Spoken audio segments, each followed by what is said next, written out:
Hey guys, it's been a little bit since I made a video. Just been super busy. A lot of storms here because Hurricane Harvey and all that. But watched a movie last night I felt like reviewing called "CATHYS CURSE," put out by Severin Films. And I had seen this years and years ago on like a budget DVD that had like 20 movies or whatever it may be. And I remember the source or whatever, the original print being really, really grainy, really not bright, but a dull, like washed out, to where there's a lot of stuff you could barely see happening. And uh, this is definitely a huge, huge step up because the print of this is awesome. It's miles, miles above the old print, and this actually comes with two cuts of the movie: the original cut, which is 10 minutes longer, and then there's a US cut that's it's the US cut's 81 minutes, and then the original cut's 91 minutes, and they both look amazing. Basically, this is like a ripoff of Carrie meets The Omen, kind of. The beginning, this girl dies with her father in a car, and she gets burnt up and all that, and then it fast forwards.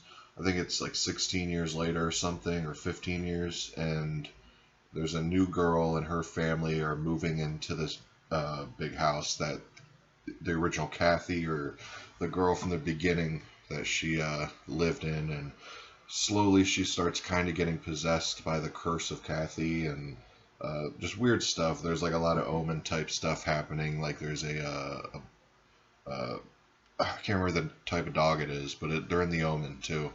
But they're a Rottweiler. They're barking and stuff, and there's like a lot of stuff. Like the medium comes, and the girl is just really, she's like rude is like not even the right word. She calling the medium a fat whore and all that. Just like really a lot of language for this little girl to be saying.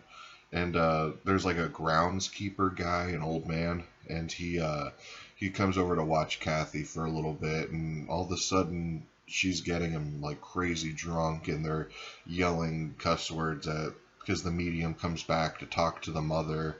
And there's just so many crazy things going on in this movie that, like, trying to talk about it now and recollect them all is somewhat difficult because there's so many weird threads going on. Like, this chick's mom is a nutcase, and there's like scenes where she'll be sitting there at breakfast table trying to or telling them, oh, someone's watching me from outside or whatever. Then the dad will go outside and look out for a second and be like, oh, it's just the dog looking at you.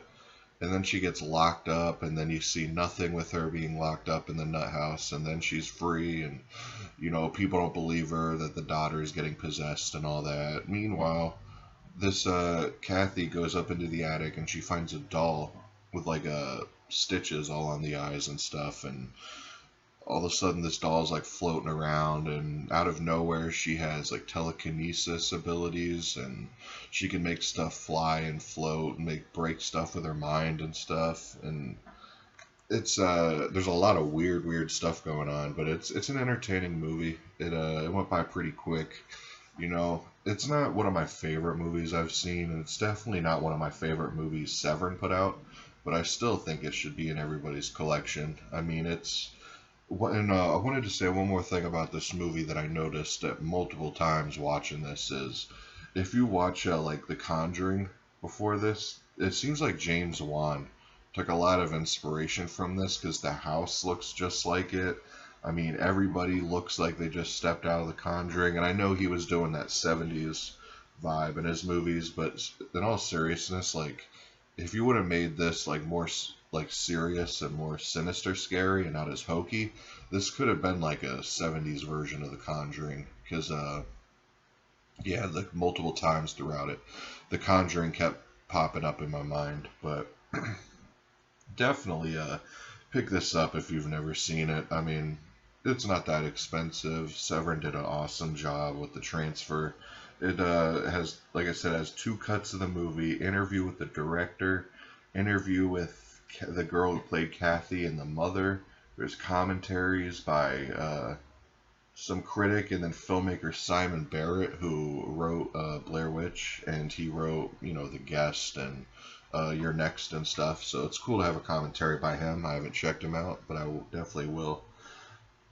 and the theatrical trailer. And I do really like the cover for some reason. That's originally what made me get it in the first place, because I barely remembered it, seeing it on the old budget 20-pack DVD. But this was definitely worth it. I love it. I'll watch it again sometime down the road. It's just cheesy fun. And it's, you know, a lot of movies in the 70s back then were Exorcist, Carrie, and Omen ripoffs. So this literally has all of them condensed into one movie. So, yeah, if you're just looking for a fun hour and a half, definitely check this out. And we just, a little update too on what's going on. Sunday, me and BDG Reviews recorded new episode of Tumbling Podcast of Flesh.